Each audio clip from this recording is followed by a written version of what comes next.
जय हिंद दोस्तों, मैं हूं आपका होस्ट और दोस्त Shailesh Kumar. Welcome back on my YouTube channel SKB Mantu sir. Dear students, आज मैं आप लोग के लिए लेके आया हूं ट्रिगोनोमेट्री में एक अगला और पार्ट, जिस पार्ट में मैं आपको ये बताऊंगा कि इस टाइप के क्वेश्चंस को, यानी कि sine of theta equal to √3 of cos theta जैसे प्रश्नों को हम लोग कैसे बनाएंगे और कुछ बेहतरीन कॉन्सेप्ट्स को सीखेंगे जो कि बोर्ड मॉडल वाले प्रश्नों के लिए होगा। तो आप लोगों से मेरा रिक्वेस्ट है कि प्लीज़ मेरे वीडियो को ज़्यादा से ज़्यादा अपने दोस्तों में शेयर करें, इसे लाइक करना ना भूलें, कमेंट करना ना भूलें, और प्लीज़ यदि आप मेरे चैनल पर नए हों तो ज़रूर इसे सब्सक्राइब करें। तो आइए बिना देर किए हुए देखते हैं ऐसे प्रश्नों को कैसे बनाते हैं। तो सबसे पहले एक क्वेश्चन है जो कि काफ़ी इंपॉर्टेंट है। ये बोर्ड मॉडल क्वेश्चन है, कई बार बोर्ड में पूछा जा चुका है। इस क्वेश्चन को हम लोग कैसे बनाएंगे आइए देखते हैं।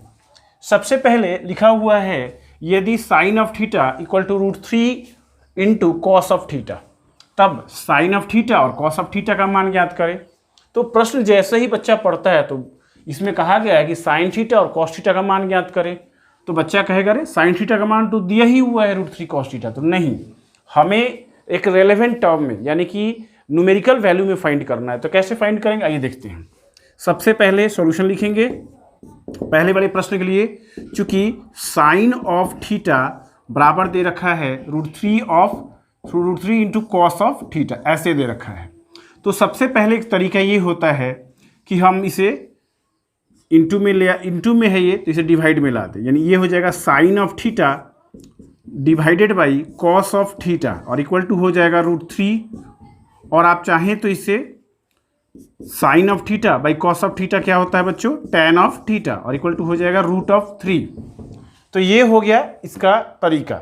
ये आप समझ सकते हैं, साइन कॉस का दिल tan के पास है, दिल मतलब थीटा, साइन कॉस का दिल tan के पास है। फॉर्मूला एकदम याद हो गया, यानी tan थीटा का वैल्यू कितना है √3। तो आप इसे ऐसे भी लिख सकते हैं कि चूंकि tan ऑफ थीटा बराबर होता है लंब बटा आधार, यानी आपको करना क्या है कि √3/1 कर देना है।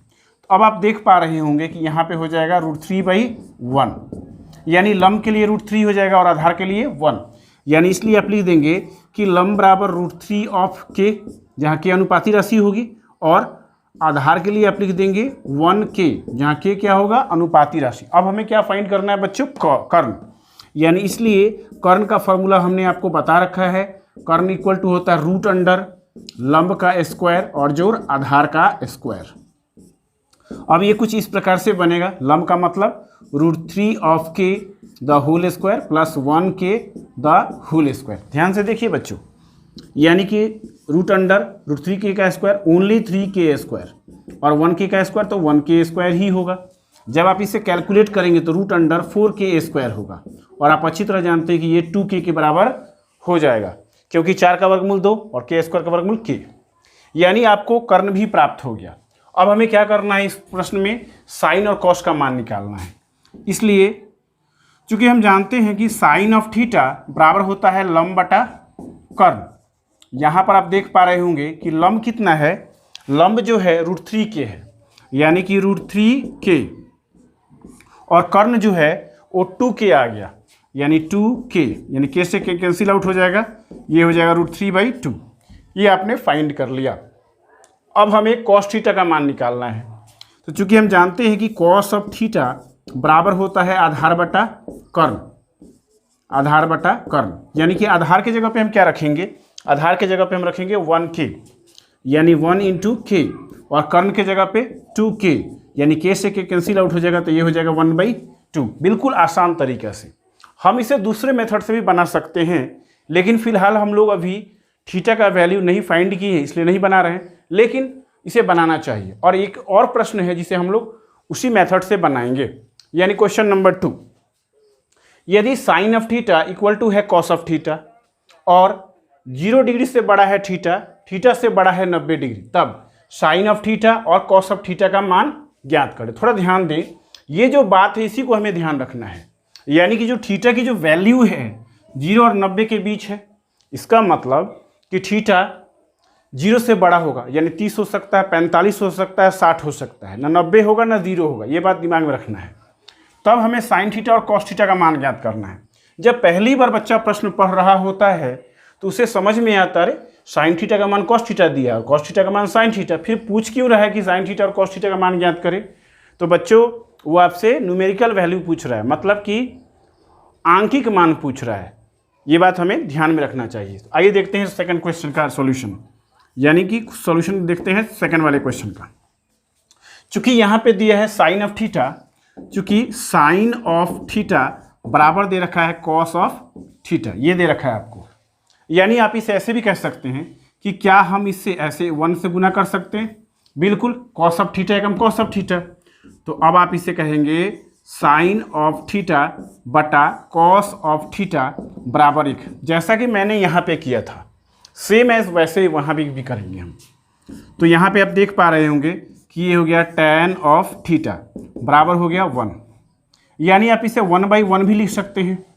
तो चूंकि आप लिख सकते हैं कि चूंकि tan ऑफ थीटा बराबर होता है लंब बटा आधार, अर्थात 1/1, यानी आप इसे लिख सकते हैं इसलिए कि लंब बराबर 1 के, जहाँ के अनुपाती राशि है, उसी प्रकार से आधार लिख सकते हैं 1 के, जहाँ के क्या है, अनुपाती राशि है। अब हमें करना क्या है, कर्ण का मान निकालना है, इसलिए कर्ण बराबर हम लोग फॉर्मूला सीख चुके हैं बच्चों, कर्ण बराबर स्क्वायर रूट ऑफ लंब का स्क्वायर और जोड़ आधार का स्क्वायर। चूंकि हम लोग ऑलरेडी पढ़ चुके हैं पहले लेक्चर में कि कर्ण बराबर होता है रूट अंडर लंब का स्क्वायर जोड़ आधार का स्क्वायर। अब आप इसे ऐसा कर सकते हैं, लंब के जगह पे 1 के द होल स्क्वायर और प्लस 1 के द होल स्क्वायर, यानी ये कुल मिलाकर 1 के स्क्वायर और 1 के स्क्वायर 2 के स्क्वायर आएगा, यानी रूट अंडर 2 इंटू के। चूंकि 1 का स्क्वायर करने पर 1 और के का स्क्वायर करने पर के स्क्वायर, फिर से 1 के स्क्वायर यानी 2 के स्क्वायर, जिसका मतलब रूट 2 ऑफ के हो जाएगा। अब हमें साइन और कॉस का मान निकालना है, इसलिए साइन ऑफ थीटा बराबर क्या होता है बच्चों, लंब बटा कर्ण। यानी आप ज्ञात कर चुके हैं कि लंब का अर्थ हम क्या लिखेंगे बच्चों, लंब का अर्थ 1 के, यानी हम यहाँ पर लिखेंगे 1 के, और कर्ण का अर्थ देख चुके हैं बच्चों, यहाँ पे रूट 2 के, यानी रूट 2 इंटू के से के कट गया, इसलिए 1/√2। इसलिए कॉस थीटा का वैल्यू देखिए, कॉस थीटा इक्वल टू आधार बटा कर्ण, आधार बटा कर्ण होता है। कॉस थीटा का वैल्यू आधार बटा कर्ण, आधार का वैल्यू क्या होगा बच्चों, 1 के, ये हो गया 1 के और बाई √2 के, यानी के से के कैंसिल हो गया 1/√2। यानी यहाँ पे ध्यान देने वाली बात है कि अगर इसी में थीटा का मान पूछा जाता तो थीटा 45 डिग्री होता। कैसे? क्योंकि साइन और कॉस केवल 45 डिग्री के लिए ही बराबर होते हैं। तो इस प्रकार से आप इस क्वेश्चन को आसानी से सॉर्ट आउट कर सकते हैं। इसके लिए दूसरा मेथड भी होगा और कई मेथड से हम लोग इसे बना सकते हैं, कम से कम 3-4 मेथड जरूर बना सकते हैं हम लोग। तो फिलहाल आप लोग इसको कॉपी करें और ध्यान दें, बेहतरीन क्वेश्चन है, बोर्ड में अक्सर पूछा जाता है 5 नंबर के लिए। तो आप इसे अच्छे से देखें, समझें और मेरे चैनल को देखना और कमेंट करना ना भूलें। Keep watching and keep practising.